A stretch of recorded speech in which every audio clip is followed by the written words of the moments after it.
Un Européen sur 5 est aujourd'hui impacté par les nuisances sonores. Le bruit constitue aujourd'hui un enjeu sociétal majeur. Il y a des impacts à la fois sur la santé humaine, au niveau sociétal et économique, et enfin sur la biodiversité dans sa globalité. Pour l'ensemble de ces raisons, le CEREMA a décidé, en s'associant avec l'université Gustave Eiffel, de créer une équipe de recherche que l'on appelle l'UMRAE.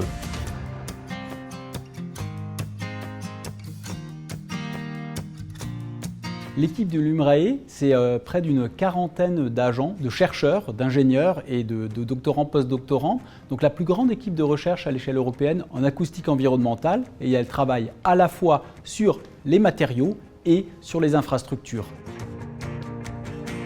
Dans l'unité, on a une approche qui couvre différents aspects. On va avoir l'approche théorique au sens de développer des modèles analytiques ou des modèles numériques. Et pour valider ces modèles, ou alors pour étudier ou caractériser par exemple des phénomènes, on peut aller faire des mesures sur le terrain. On a des outils un peu classiques pour les acousticiens, par exemple des enregistreurs, des microphones, des antennes acoustiques par exemple, c'est pour localiser les sources de bruit.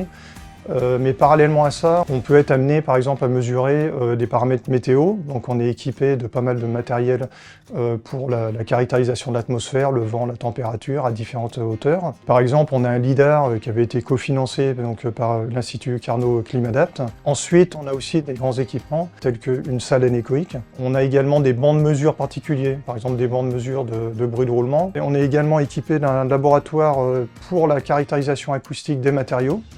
Et notre spécialité ici, c'est les matériaux biosourcés, pour lesquels on a assez peu de connaissances en fait, d'un point de vue acoustique actuellement.